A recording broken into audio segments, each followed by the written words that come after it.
Dios es bueno. Gloria a Dios, que hay dos que lo crean. Dios es bueno. Para el que no me conozca, ¿verdad? Esta es mi segunda casa. Soy el pastor Abraham Vera, soy pastor general de la Iglesia Oasis Tabernáculo de Restauración en Arecibo. Y para mí es un honor. Llevo unos mesecitos pastoreando en propiedad, ¿verdad? Eso me pone a sudar más fuerte, ¿verdad? Dije eso como comenzaba a sudar un poquito más. Rafa no me ayuda. No ando solo en esta noche, ando con mi pastor asociado que estaba por ahí, por algún lugar estaba Janet. Levanta tu manita ahí. Y ando con los muchachos de red que son de diferentes iglesias, pero para nosotros es un privilegio estar con ustedes en esta hermosa noche. Dios puso en mi corazón una palabra para ustedes. Y quiero que me presten unos minutitos sus oídos. Amén. Está en Primera de Samuel. En Segunda de Samuel, perdónenme. Capítulo 21, perdón.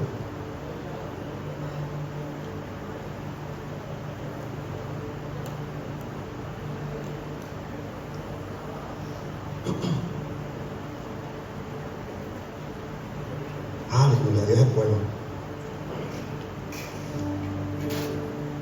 Gracias, Espíritu Santo.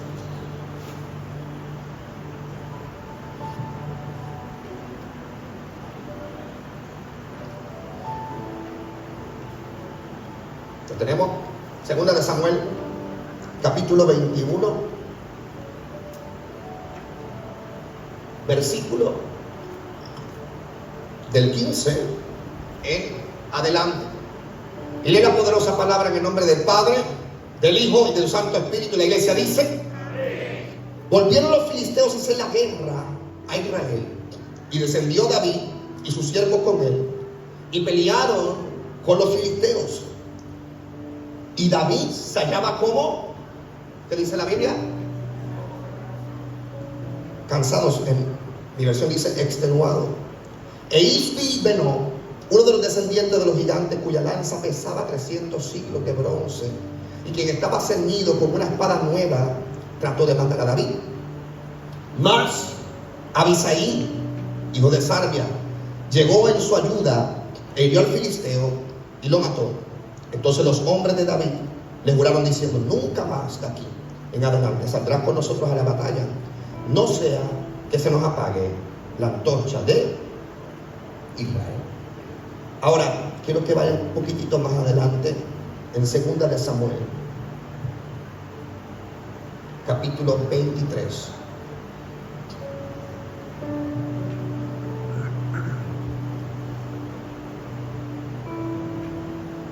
Amén.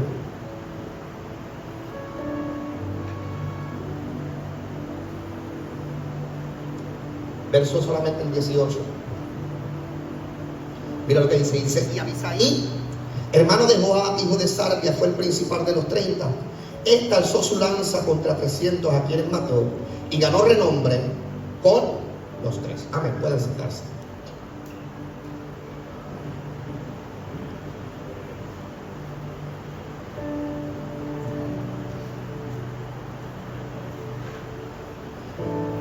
La porción que estamos leyendo en esta noche habla específicamente de cómo David, luego de reinar, de haber conquistado reinos, conquistado ciudades, conquistado ejércitos, dice la Biblia que ya David había envejecido y David había vivido muchísimas cosas en el Señor. Pero ya David no era el simple pastor de ovejas que mataba a gigantes con palos y con piedras. David no era el joven que tocaba el arpa y los demonios huían que atormentaban a Saúl, sino que David era el rey de Israel y David ya había conquistado, David había envejecido. Ahora, si nosotros comparamos cómo David comenzó, por ejemplo, si comparamos primero de Samuel capítulo 17, que relata cómo David peleaba con osos y con leones y le arrancaba la quijada cuando le querían quitar una oveja, a un David luego viejo, experimentado en guerra, ¿quién usted cree que va a ser más sabio y más entendido en el ámbito de guerra? ¿El David que es viejo, que ha conquistado el reino, o el David que era joven y pastor de ovejas? ¿Quién usted cree que tiene más experiencia?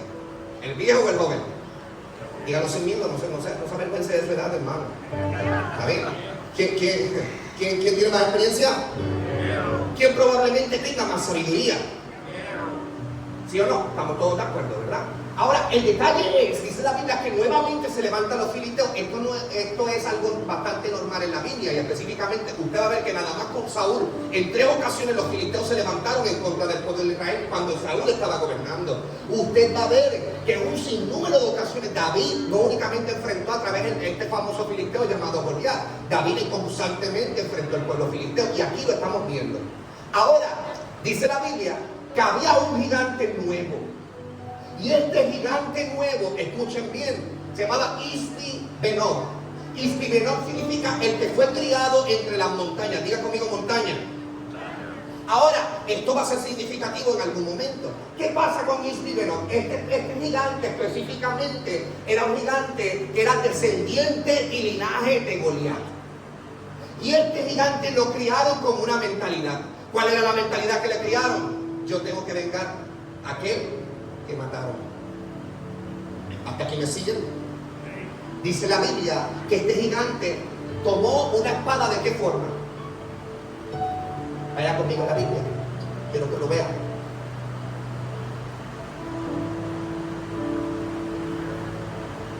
Vamos al verso a 2 de Samuel capítulo 21, verso 16. Escuchen que dice: Isbi-Benob, uno de los descendientes de los gigantes, cuya lanza pesaba 300 ciclos de bronce, y quien estaba ceñido con una espada ¿qué? ¿Con una espada qué? Ahora, esto era importante. ¿Saben por qué era importante? Este gigante no fue criado como Goliat. Este gigante, de hecho, los nombres en el pueblo de Israel son muy significativos, aún para pueblos adversos al pueblo judío. O sea que aún para los filisteos los nombres tienen significado. Este gigante, su nombre determinaba cuál era su procedencia. Este gigante, su nombre significa el que fue criado ¿dónde? En las montañas, en las alturas. Este gigante era diferente. Este gigante estaba buscando el momento justo y estratégico para poder aniquilar a David. Recuerden, estamos hablando de un David joven o un David viejo. Un David que había conquistado reinos, ¿sí o no? Un David que había conquistado ejércitos, ¿sí o no? Pero ¿qué pasa con David? Estaba cansado. Esta es la parte más importante, y esta es la parte que yo quiero que usted se vea. David era más sabio. David era más astuto. David era más inteligente. David era incluso más fuerte y más estratégico. Pero David llega al momento donde estaba ¿cómo? Y esto es lo que yo quiero que usted entienda, porque el cansancio nos llega a todos. Esto no tiene que ver, escúchenme bien, el cansancio no tiene que ver con que si tú estás bien o no estás bien espiritualmente. El cansancio no tiene que ver que si te congregas o no te congregas. El cansancio no tiene que ver con que si oras o no oras, o ayunas o no ayunas. Yo he ayunado, yo en mis mejores temporadas espirituales, yo me he sentido agotado, yo me he sentido cansado, yo me he sentido extenuado. Vemos un David que está cansado, y en el momento del cansancio es en el momento que viene el gigante con una espada como nueva. ¿Por qué les traigo esto? La Biblia nunca dice nada porque sí. La Biblia todo lo hace con sentido. Estamos hablando de un gigante que fue criado en los lugares altos, en las montañas. Cuando usted analiza el contexto bíblico y teológico de los lugares altos, está hablando de los momentos de gloria. Este gigante estaba viendo a David arriba. Este gigante veía a David conquistar ejércitos. Este gigante veía a David conquistar naciones. Este gigante veía a David a conquistar a cualquier pueblo que se levantaba en su contra, lo conquistaba, que Dios le daba la victoria. Pero este gigante estaba diciendo: en algún momento David se va a cansar. Y muchas veces el enemigo espera, no es momento de que tú estás arriba. El enemigo te está observando en tu gloria. El enemigo te está observando en tu altura. El enemigo te está observando cuando todo está bien. Pero él sabe que aunque todo esté bien, en algún momento tocará tu puerta el cansancio.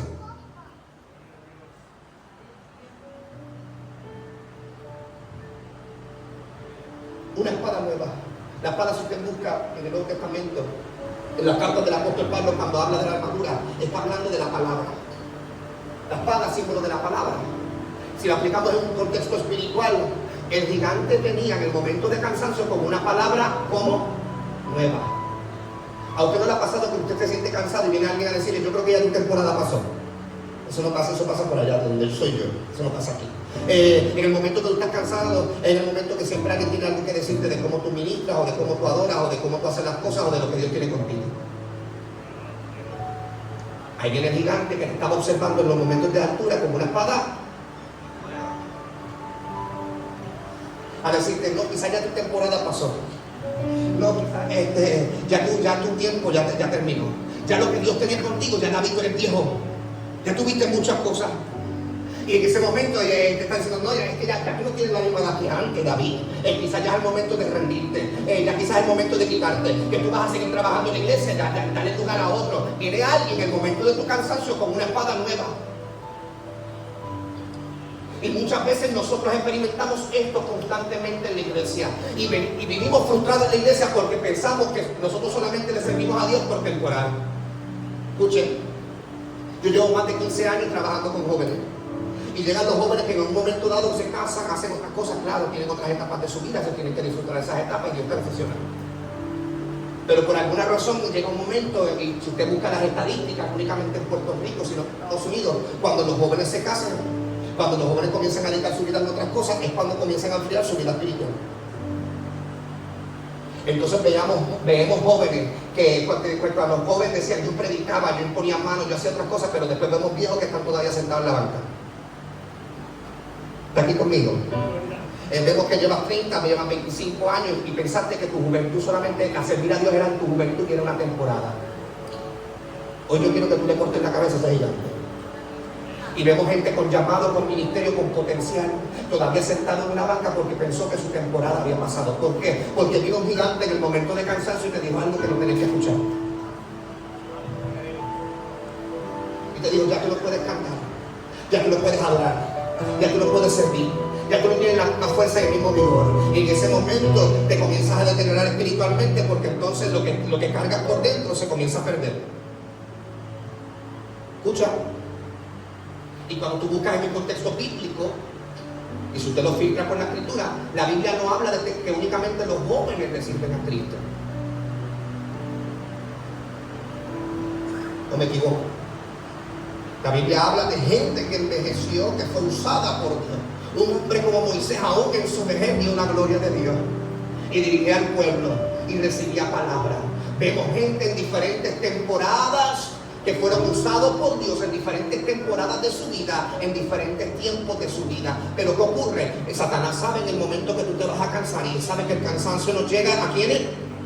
A todos. Y en el momento que tú estás cansando, ese es el momento que el Padre te va a decir que tu tiempo terminó, tu temporada ha terminado. Una espada nueva, una palabra nueva, algo que parece novedoso para ti. Y tú dices, perfecto, porque es el tiempo que yo estoy cansado. Es que es perfecto, quizás se parece mucho. Tiene sentido porque ya yo no tengo el mismo vigor, ya yo no tengo la misma fuerza, ya yo no tengo la misma fe. Y tú sabes que el árbol que tú no riegas, entonces comienza a secarse.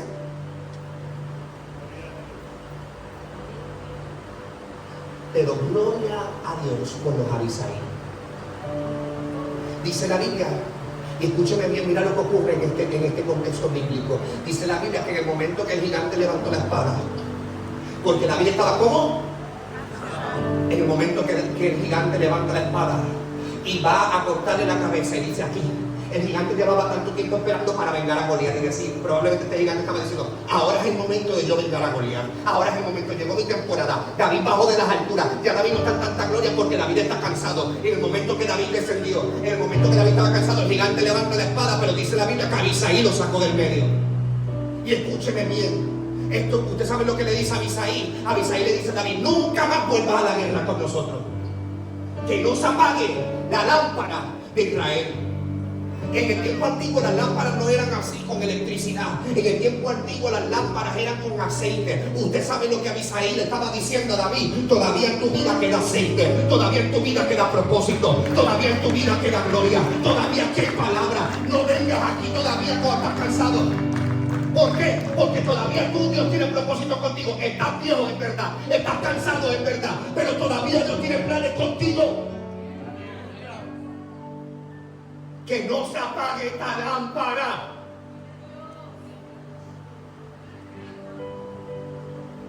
Entonces nos enfocamos en la espada porque es nueva, pero nos olvidamos en la lámpara que ya teníamos encendida. Vamos, yo le puedo decir, A veces amamos más los predicadores de afuera que a nuestro pastor. Usted no tiene un pianista como yo que me hace efecto cuando predico, ¿no? Seamos honestos.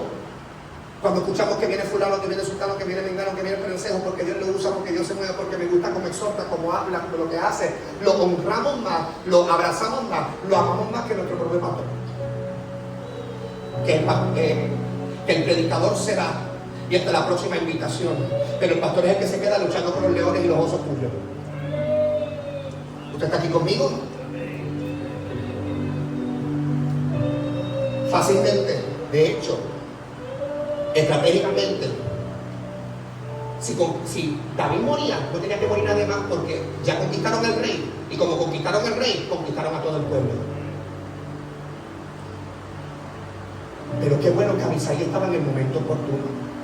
Usted sabe lo más impresionante, que todo Dios lo hace con propósito. ¿Cuántos lo sabían? ¿Usted sabe lo que significa Abisai? Significa gracia. Usted lo entendió.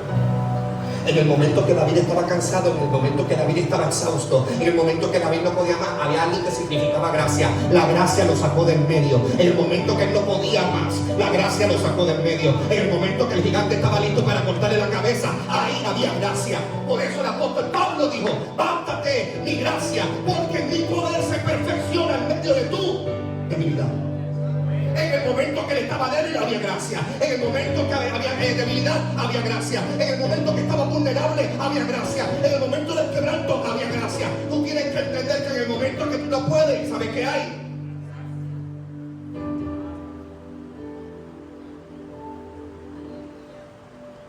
¿Qué pasa después? David se compunge. Y por eso ahora vamos un capítulo más tarde. David se compunge. Y dice, usted está sigue cansado, escúcheme bien. La gracia intervino, pero sigue cansado.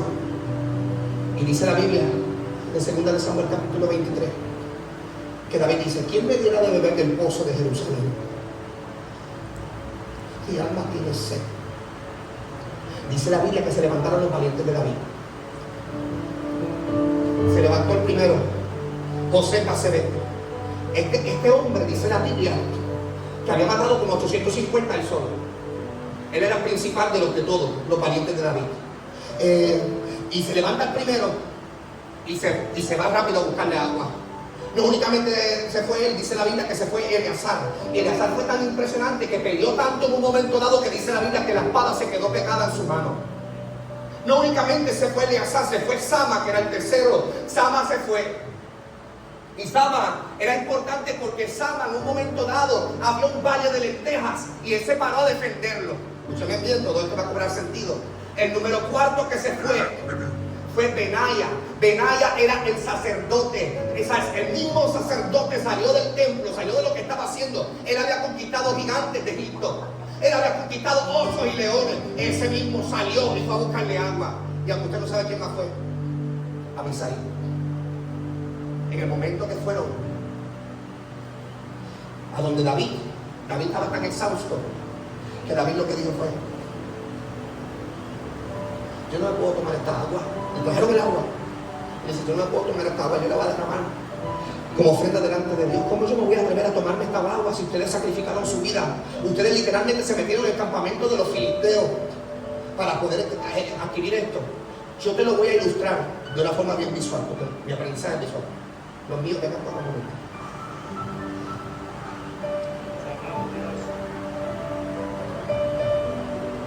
Ve acá, yo.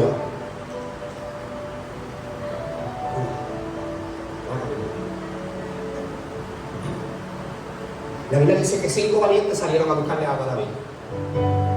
Usted dirá: 5 personas con un vaso de agua, ¿qué vaso? ¿Por qué era la fidelidad y la lealtad de ellos a David?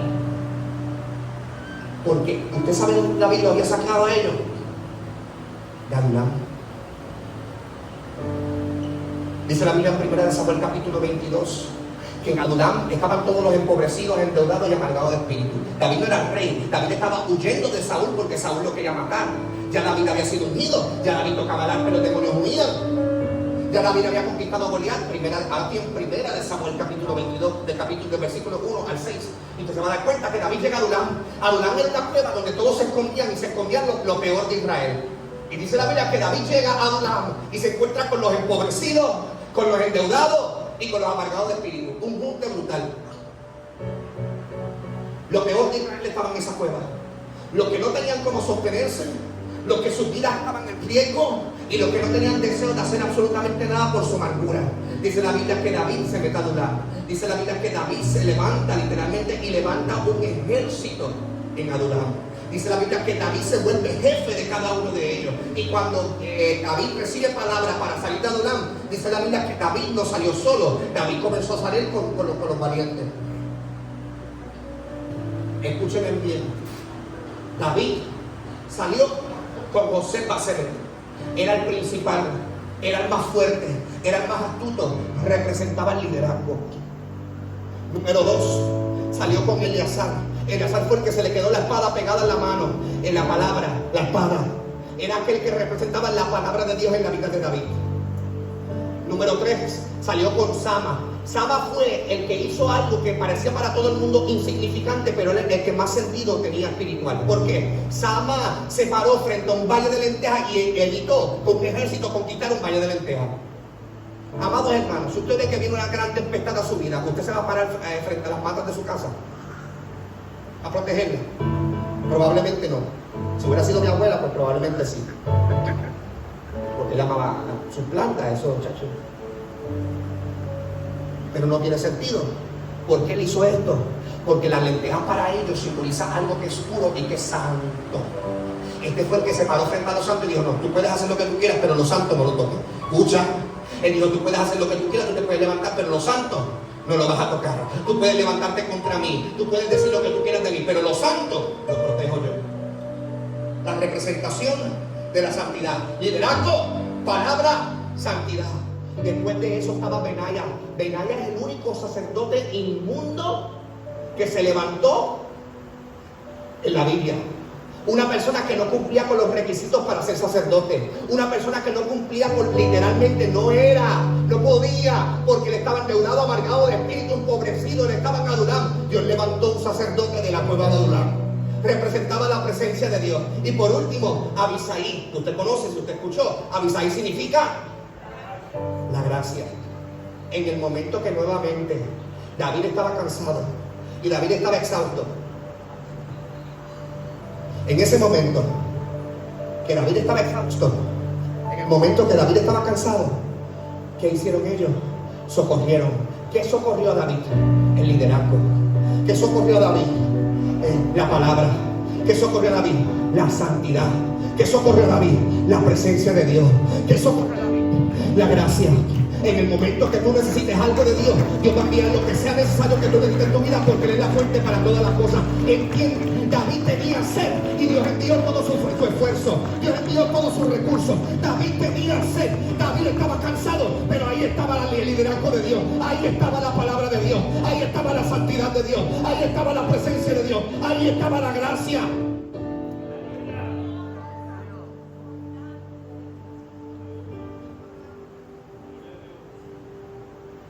El detalle, voy a hacer el brazo, brother, que el más leal, el más apegado a David, era Abisaí. ¿Cuál era? La gracia. Si David caminaba, ¿qué pasaba la gracia?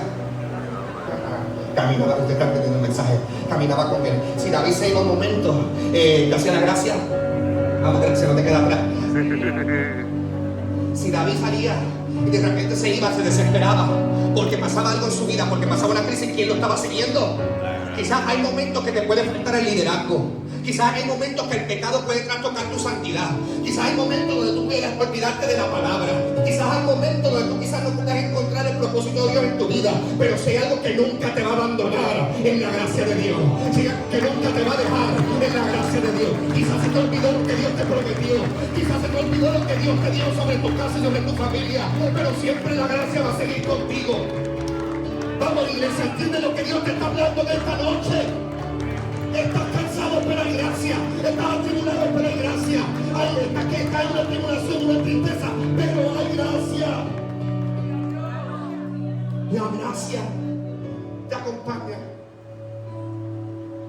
Él no tenía tanta experiencia como el primero, pero en el momento justo, porque siempre estaba pegadito David, en el momento que el gigante con la espada nueva descendió de las montañas, dijo: ya no estás en la gloria, ahora te voy a aniquilar porque te cansaste. La gracia intervino. Y dice la Biblia que David lo puso como su guarda personal. Impresionante. David lo puso como que no puso el más fuerte, no puso el más astuto o el más viejo. Él puso la gracia como su guarda personal. Que mientras aquellos estaban en la guerra, este se queda conmigo. Hay momentos donde no vas a ver a José Pacebe. Te voy a hablar algo con claridad. Yo como pastor fallo y erro. Esto es mío. 1, 2 y 3. Y a los 3, cuando fallo, yo tengo que pedir perdón, ¿sí o no? Porque yo como, hay veces que el liderazgo te puede fallar. Hay veces, la palabra nunca falla, pero hay veces que nosotros, la palabra se nos puede olvidar. Eleazar, el que se quedaba la palabra en la mano. Hay veces que nuestro pecado no nos deja ver la santidad de Dios. Hay veces que tu desierto no te deja sentir la presencia de Dios. Pero siempre va a haber. Y la gracia es tan importante que Cristo, de todas las cosas, Él podía, cuando Cristo rasga el velo y establece un nuevo pacto, lo llamó gracia. Él no lo llamó una nueva, Él no dijo la ley 2.0. Él no dijo esto es otro tipo de testamento o otra cosa. Él lo quiso llamar gracia. Para que en el momento que tú entiendas y tú digas: Señor, no lo merezco, te entiendas que es por gracia. En el momento que tú digas: Señor, no puedo, tú entiendas que es por gracia. En el momento que te cansaste y estás exhausto, tú entiendas y no olvides que es por eso que dice la Biblia, y escrito está ahí, voy cerrando, dice que por gracia soy salvo por medio de la... Por gracia. Y no por obras para que nadie se gloríe. No es las hazañas de aquel que conquistó 850, no es que aquel se le quedó la espada pegada a la mano, no es que aquel defendió las lentejas o conquistó egipcio. Es por gracia. Hoy yo vine a decirte de parte de Dios: siempre hay gracia para ti. La gracia es una fuente que nunca se seca. Siempre va a haber gracia para ti. Siempre. ¿Dónde David conoció esto? En la cueva de Adulán. En la temporada más difícil de la vida de David, donde David era ungido, donde David tocaba el arpa y los demonios huían, donde David ya había conquistado gigantes, pero ahora está entre medio de la amargura, de la deuda y de la pobreza, en una cueva escondido porque teme por su vida. En el momento más duro de David, David conoció a Abisaí, David conoció a Benaya, David conoció a Sama, a Eleazar y a José Pacebe. En el momento de mayor vulnerabilidad, David conoció a Dios de una forma bien distinta. Te lo hablo de otra forma y te lo hablo de otra persona, de otro personaje bíblico. La Biblia dice que en el libro de Job, capítulo 42 y verso 5, luego que Job le quitan todo y le devuelven todo luego.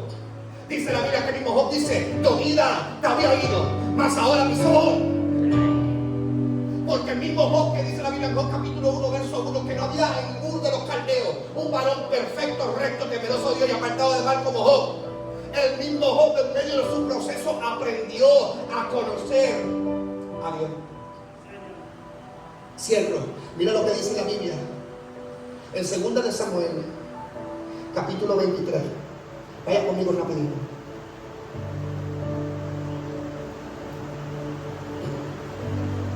Verso 13 y verso 14. ¿Lo tenemos? 2 de Samuel capítulo 23, verso 13 y verso 14. Escuchen bien.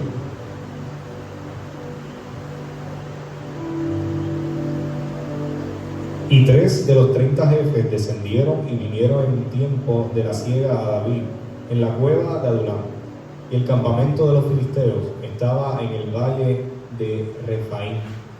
David entonces estaba en el lugar fuerte, y había en Belén una guarnición de los filisteos.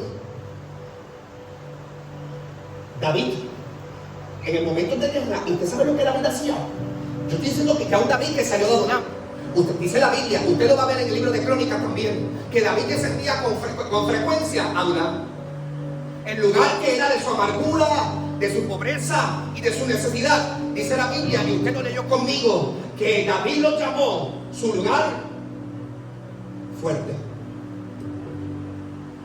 Teológicamente, un gran porcentaje, un 45-70% de los salmos se cree que fueron escritos en la cueva de Adulam. Escuche. Yo digo, pero no tanto, 45-70%, no es todo. Sí, porque no todos los salmos fueron escritos por David, si usted no lo sabía. Para empezar, ese porcentaje lo tiene que saber. Ahora, en el peor momento, David levantó las mejores alabanzas. David aprendió a conocer a Dios. Y no únicamente David levantó algo, levantó un ejército de estos hombres que eran considerados viles, inmundos y despreciables. ¿Por qué les estoy diciendo esto? Para que no se los olvide. Porque cada vez que venía un ejército, cada vez que David se cansaba, David volvía y descendía de un lado. Y esto para el mundo natural no tiene lógica, pero para el mundo espiritual sí tiene lógica. Porque David descendía al lugar donde conoció a Dios. Escuche. Había circunstancias que empujaban a David a regresar al lugar de su quebranto. Pero como él regresaba a Adulam, él decía, espérate, quizás el enemigo me está empujando para que yo llegue y regrese a Adulam. Pero lo que el enemigo no sabe es que en Adulam yo conocí a Dios. Es que lo que el enemigo no sabe es que en Adulam yo realmente me encontré con Dios. Es que en Adulam yo conocí la gracia, yo conocí la presencia, yo conocí la santidad, yo vi la palabra de Dios, yo vi el liderazgo de Dios. El enemigo te empuja a tu crisis, no le temas más a tu crisis, porque tu Adulam se convertirá en tu lugar. Tu Adulam se convertirá en tu lugar fuerte. Y en el momento mientras el enemigo te sigue empujando para Adulam, ¿quiénes están en Adulam esperándote? Vamos, entiende esto. ¿Quiénes están en Adulam esperándote? Y cuando sales de Adulam, ¿quién se va contigo? Pero cuando subes al monte, cuando estás en gloria, cuando todo está bien, ¿quién se fue contigo? Pero cuando te caíste y te cansaste y el gigante se levanta detrás de ti, ¿quién se quedó contigo? Yo quiero que tú entiendas que la gracia no te va a soltar. Y ese es Cristo. Hoy si viniste cansado, gloria a Dios. Hoy si te sientes atribulado, gloria a Dios. Hoy si te sientes en que no estás en tu mejor temporada, gloria a Dios. Porque hoy el Espíritu Santo te está diciendo, tú estás en Adulam, te sientes en Adulam, te sientes en la cueva, te sientes en el desierto, te sientes en la tribulación, pues gloria a Dios, porque tú vas a conocer a Dios como nunca lo has conocido antes en tu vida. Y no únicamente que cuando salgas, lo que conociste de Dios te lo llevas contigo. La gloria que viste en la cueva te la vas a llevar contigo. La gloria que viste en el desierto será contigo. Gracias, se pueden sentar. Hoy, ya terminé. Bajito, espérate. Ya no tengo 20.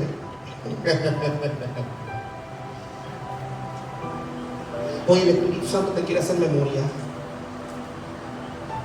Quizás no te acuerdas lo que te profetizaron hace 3 meses o hace 10 años. Pero lo que sí te puedes acordar y lo que nunca se te puede olvidar es la gracia. Y la gracia tiene nombre. Y se llama Cristo. Y ese no te va a dejar. Inclina tu rostro donde está. Tú eres bueno, Señor. Señor, gracias por tu misericordia. Gracias por tu eterno amor. Gracias, Señor, porque tú estás con nosotros y porque no nos dejas. Gracias, Espíritu Santo. Porque tu gracia siempre está. Y en el momento de nuestra debilidad, en el momento de nuestra cueva, tempestad, desierto, gigante, lo que sea, ahí estás tú para acordarnos quiénes somos en ti. Y cuando no podemos verlo, nos acuerda quién eres en nuestra vida.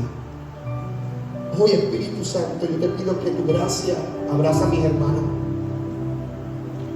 Que no importa en el momento de tribulación, de cansancio o de angustia, que ellos se puedan encontrar, que ellos entiendan que la gracia tuya siempre estará.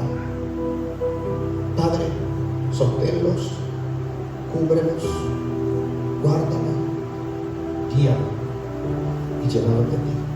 A ti te damos gloria, solamente a ti, porque tú eres el autor de la gracia, tú eres el dador de la vida,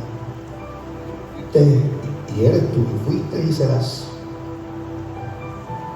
el que es digno de toda gloria y alabanza. Gracias por acordarte de nosotros aún en nuestra debilidad. Y gracias porque aún en nuestro pecado, dice tu palabra, que donde abunda el pecado, sobreabunda tu gracia. Que tu gracia nos arrope en esta noche y nos acuerde y nos devuelva al lugar que nos corresponde. Que tu gracia arrope a mis hermanos y que vuelvan sus matrimonios, que vuelvan sus hijos al lugar que les corresponde. Que vuelva su corazón al lugar que les corresponde. Que por más que nos alejemos de ti, tu gracia nos siga, Señor, irrumpa nuestro camino y nos traiga de vuelta a casa y a tu presencia. En el nombre, que es sobre todo nombre, en el nombre de Jesús, nosotros oramos y te damos gracias, Padre. Amén.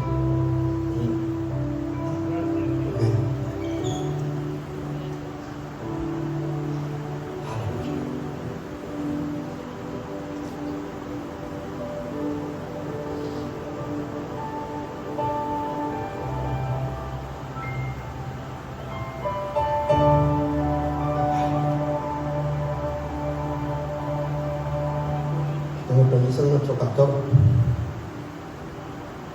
me gustaría hacer un llamado corto y sencillo. Si alguien hoy necesita un poquito de gracia, la gracia que le levanta sus manos, la gracia que cuando usted se siente cansado necesite que oren por usted, yo abro el altar en esta noche para todas las que necesiten un poco de gracia. No importa por lo que estén pasando, no importa por qué razón o motivo, no tenemos que hablar de eso, pero si nos permite el honor y el privilegio, queremos orar por ti. Amén. Abro el altar en esta noche mientras los adoradores nos acompañan y cantamos al Señor.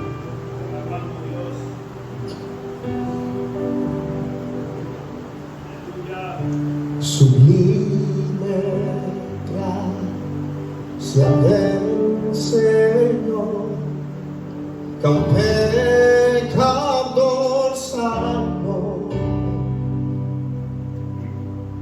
Fui ciego más, hoy veo yo, perdido y en él me hallo. Sublime gracia del Señor, que a un pecador salvo.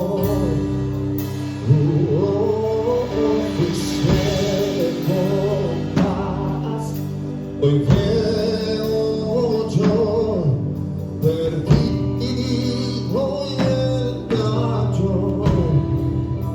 ahora puedo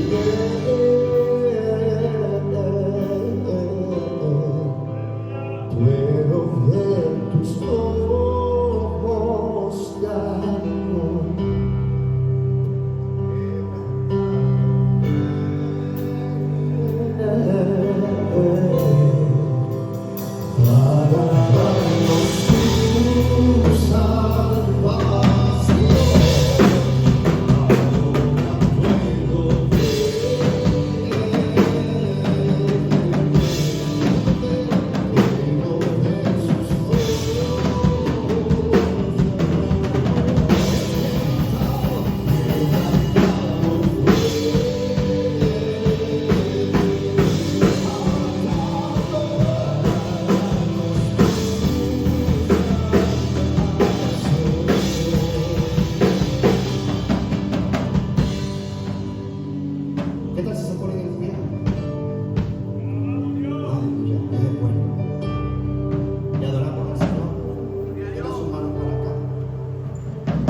iglesia. Yo te presento esta iglesia.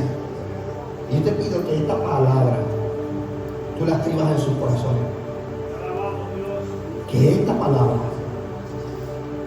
ellos no la olviden. Que cuando necesiten gracia, ahí estás tú. Aún en su cansancio, aún en su debilidad, aún en su vulnerabilidad, ahí hay gracia para ellos. Sosténlo, Señor. Y que no olvidemos. Tú, el mismo salmista dijo: bendice alma mía Jehová, no te olvides. Y él hacía esta práctica de descender a Adulam cuando necesitaba consultarte algo.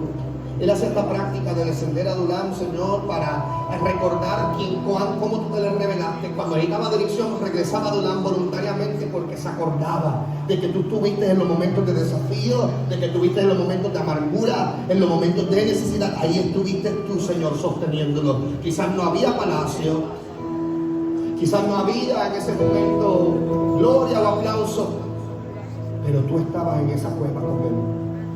Y te doy gracias, Espíritu Santo, en el nombre de Jesús.